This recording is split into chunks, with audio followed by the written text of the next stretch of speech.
guys, it's Zaza. Welcome back to my kitchen and to my channel. I am going to share with you today my absolute go-to chocolate buttercream. The reason why I love this buttercream so much is because we are using a few secret ingredients to make it just so much better. It tastes absolutely amazing. It is super versatile. I have been using this chocolate buttercream in all of my celebration cakes when I would cover them and fill them with chocolate. I never really used dark chocolate ganache to cover my cakes. This is what I would use instead, just because it is so much more like spreadable and much easier to use than dark chocolate ganache. If that's something that you're looking for, you're in the right place. The reason why this chocolate buttercream is amazing is because we are using my light brown sugar buttercream as the base. So if you haven't watched that, make sure to check the video, the link is below. And make sure to go first check how to make the light brown sugar buttercream. We are going to use that as the base along with other things. We are using actual 70% melted chocolate couverture. So couverture is the term that we use for professional grade chocolate, and basically what it is chocolate with a little bit more cocoa butter in it, so it makes it more fluid. If you don't have that, just use your supermarket dark chocolate. Make sure to use dark chocolate. We have some unsweetened, just plain pure cocoa powder. The whole content of a vanilla pod, like freshly grated. And last but not least, my favorite secret ingredient. This is the coffee extract. So I make my own. I have a video on how to make your own as well, so make sure to check that. So this is not an espresso, this is actually a coffee flavor, and it's made by making a really strong, almost burnt caramel deglazed with very strong instant coffee. So make sure to check the video and you'll learn how to do that. It keeps forever. And then everything that is chocolate related, I add a little bit of that into. So chocolate sponges, chocolate buttercream, chocolate ganache, dark chocolate obviously. And what it does is that the coffee, it doesn't taste like coffee, but it really brings out the chocolate flavor. So this is definitely something to have in your fridge.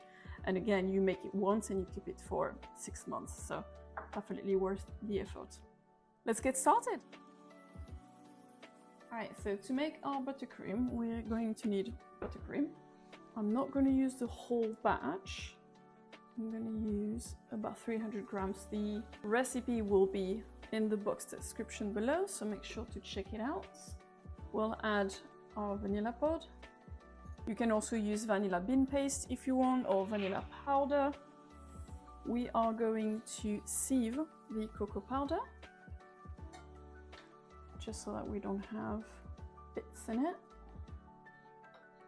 Hence the importance of sieving. We're full of like cocoa powder rocks, so really important obviously to get good quality cocoa powder. And paddle attachment, and we're going to gently mix all of that together.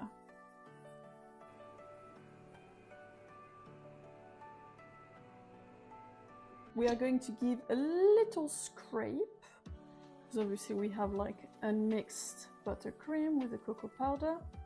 Good scrape is very much mandatory. So going to add about 1 teaspoon of coffee extract. Like I said earlier, it's literally just to bring out the chocolate flavor. It's not going to taste like coffee. We're going to mix again. And now we're going to add, drizzle on top of this, our melted chocolate. So the melted chocolate is quite important to be really wary of the temperature, because what can happen is if you add your chocolate too hot, it might completely melt your buttercream. If you add your chocolate too cold, then it might seize up and basically harden as you start mixing it with the buttercream. So we have to add it at the right temperature at the right time. So it's not exactly warm, but it's still like liquid enough to be drizzled. And to help a little bit, I'm just going to put my induction on 25 degrees, okay? So because this Kenwood has an induction option, just so that the chocolate doesn't harden as I add it to the mix. So it's not going to like heat the buttercream, but it's going to keep the bowl to a certain temperature so that when I add the chocolate, it just blends in together. And in we go. And give it a good scrape. And what you can also do, so if you do not have an induction, like a traditional kitchen mixer with no fancy induction on it, what you can do, which I highly recommend, which is what I used to do before, is take some of that buttercream that you've just mixed with the cocoa powder and add it to your chocolate.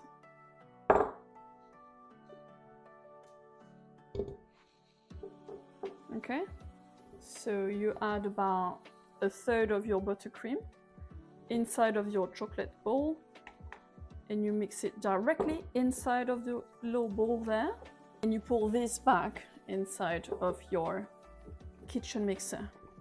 So this avoids any like temperature shock, basically. It allows for a more homogeneous mix, and then you very simply pour this back into your kitchen mixer, and we start mixing again.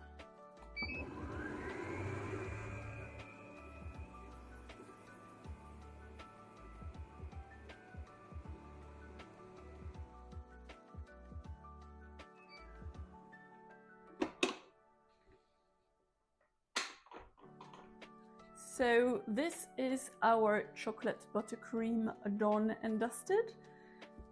You will be able to use that buttercream and keep it for about a week in the fridge quite easily. It's just as perfect for celebration cake than it is for wedding cakes.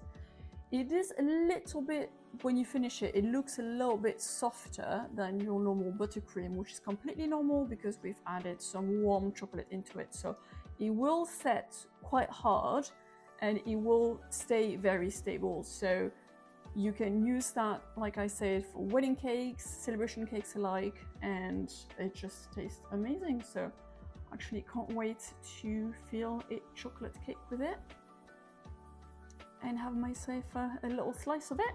If you like this video, make sure to subscribe so that you don't miss out next time I bring out a new video on cake design and patisserie, because I would really hate for you to miss out, and I will see you then.